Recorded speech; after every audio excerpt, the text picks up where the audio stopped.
Right, so hello and welcome back to Books and Things, and welcome to another video, and today I'm going to be introducing Oliver Twist, the next book in the mega Dickens read-along.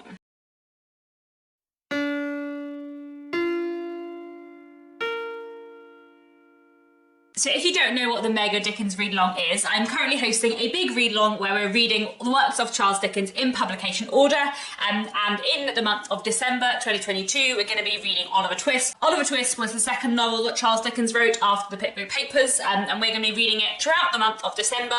The idea of the mega Dickens read-along is that we're reading all of Dickens in publication order, and there is a schedule that is to read a book every month or every 2 months, but you can kind of read the book whenever you want to within that month. So we're going to be reading Oliver Twist in December, but you can start when you like, finish when you like, and we'll just have some discussions on Discord and on Goodreads as we go. I'll link down below the Goodreads group and the Discord server. The Discord server is more active than the Goodreads group currently, so I would encourage you to head over to Discord, where we are having lots of good Dickensian chats, which has been really fun so far. The purpose of this video today is just to remind you about what December's book is going to be for the mega Dickens read-along, and also to give you a little bit of an introduction into Oliver Twist. Oliver Twist is, as I said, Charles Dickens' second novel, and it was published serially in 1837 and 1838. It follows the story of Oliver Twist, a young boy and an orphan who is brought up in the workhouse, and after various circumstances lead him to run away, he ends up kind of falling in with the wrong crowd in London, getting involved with a gang of thieves, and everything kind of goes on from there. I've read Oliver Twist twice before, and I'm looking forward to reading it in December. It'll be my third read, and I'm going to be listening to the audiobook narrated by Jonathan Pryce, which I'm really looking forward to. So let me give you 4 reasons why you should read Oliver Twist. The first reason, the main reason I think why you should read Oliver Twist, is that it has a lot of really interesting social criticism in it. The way that Charles Dickens writes about the workhouses and the kind of institutions and systems of the early 19th century in this book is just fantastic. Like, I find it really, really interesting, and the social criticism within this book is fantastic. Charles Dickens does kind of start with a little bit of social criticism in the Pickwick Papers, but I feel like Oliver Twist is Dickens's first social novel. It's the first of his books where he's really taking a particular kind of element and aspect of society and criticising it to the full in a really, really interesting way. The way that he looks at the workhouse, the way that he looks at class structures, the way that he looks at kind of the underworld and the people kind of left out and forgotten by society, and the position of women who are in that situation. I feel like it's really, really interesting, and it's one of my favourite things about Oliver Twist. It's one of the things that makes Oliver Twist an interesting book to me, and I feel like social criticism is a really, really interesting element in this. Another thing I really like about Oliver Twist is the setting. A lot of this book takes place in London, in the kind of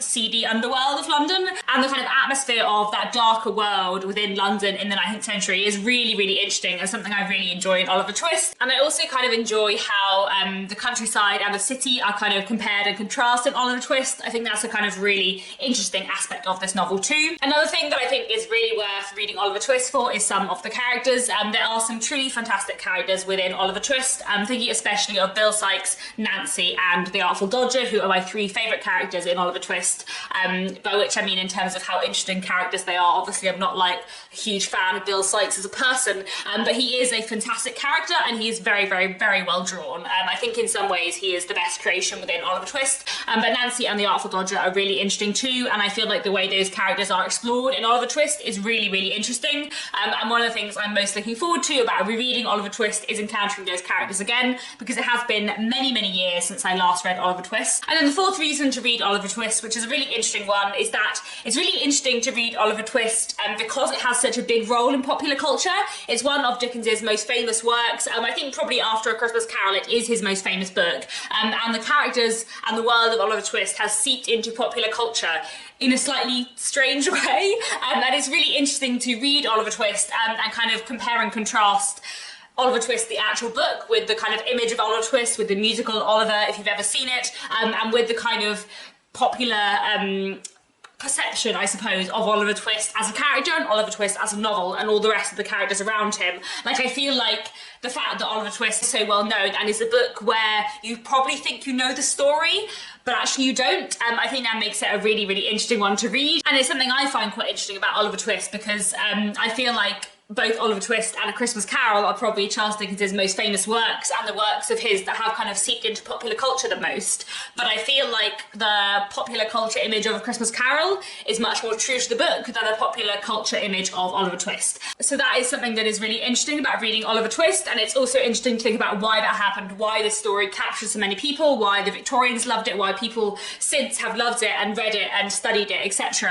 And I think Oliver Twist is quite an interesting book to look at from its kind of like role in popular culture, I suppose. So those are 4 reasons why you should read Oliver Twist, but I do also have 4 things that I think you should be aware of before going into Oliver Twist, or that I want to mention, I suppose, before we begin this read-along of Oliver Twist. So the first thing I wanted to say is that Oliver Twist is my least favourite Dickens novel, and it's my least favourite Dickens novel by quite a long way. I feel like Oliver Twist is probably the only Dickens book that I don't love. I am actually really looking forward to rereading it because I've already read it twice, and it's been a long time, as I said, since I read it last. So I think it will be nice to reread Oliver Twist and see if I love it more now than I used to, and see if I have remembered it too harshly or not. But certainly, like, my feelings about Oliver Twist are much less affectionate and fond than my feelings for all of the rest of Dickens. And I don't think it is as strong as any other Dickens book by quite a long way. And so I find it kind of fascinating that it is one of the Dickens' most famous books, because I just think it's much less good than his other books. However, I am willing to be proved wrong, so I'm really looking forward to rereading Oliver Twist, and I'm looking forward to listening to an audiobook, because I've never listened to an audiobook before, and I do love Dickens a lot on audiobook, and I do feel like his humour and his fun and his characters really shine through when read aloud. So I'm really looking forward to reading Oliver Twist in the next month and seeing if I like it more.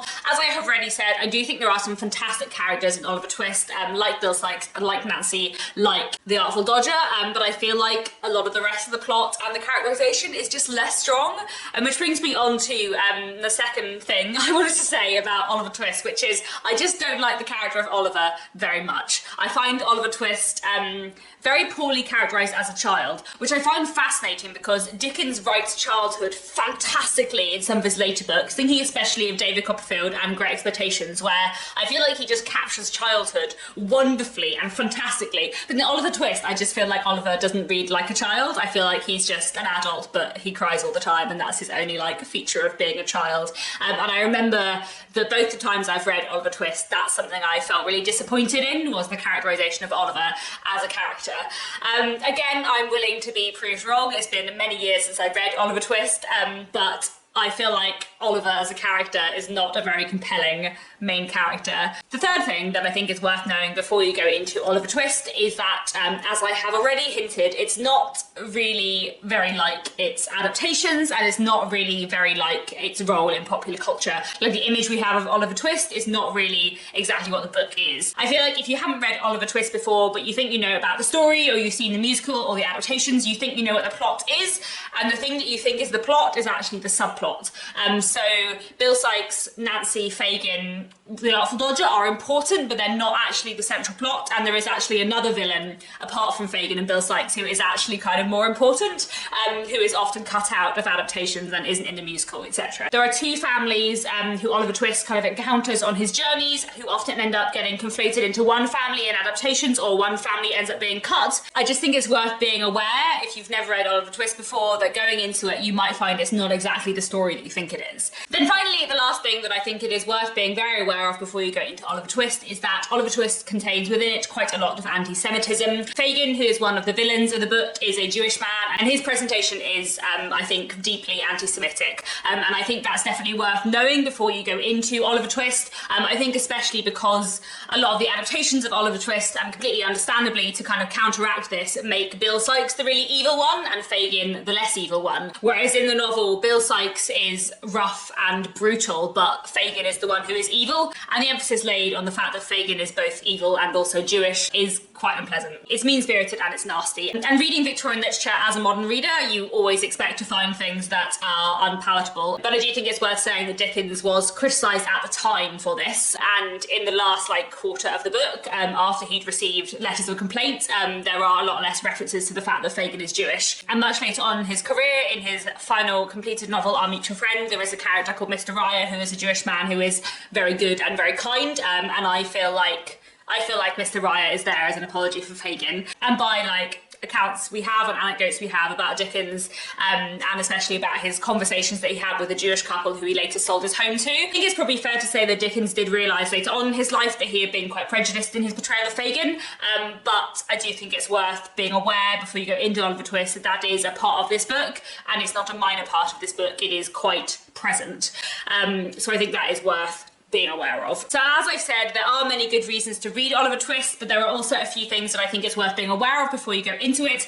It is my least favourite Dickens book, but I am kind of interested to reread it and see how I feel about it this time around, many years since the last time I read it, reading all of Dickens in publication order. I also think it would be quite an interesting one to read alongside the rest of his books, and to read in chronological order, because I feel like Oliver Twist is much less well plotted and characterised than a lot of his other books, but in a way it is kind of his first novel. It's not The Pickwick Papers is a novel, but The Pickwick Papers is sort of a very early kind of a novel which doesn't have a sort of plot all the way through. It's much more episodic, and Oliver Twist is Dickens's first like proper novel with a novel plot. So actually the fact that I feel like it's a lot less well plotted does kind of make sense because it is very early for him.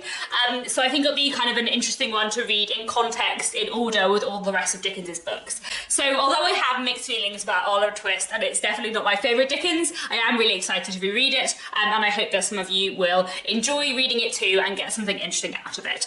So that's all for now. Do please let me know down in the comments if you're going to join us for this read along of Oliver Twist in December. Do please go along and join the Discord group if you want to as well. That's all for now. Thanks so much for watching, and I'll be back very soon with another bookish video.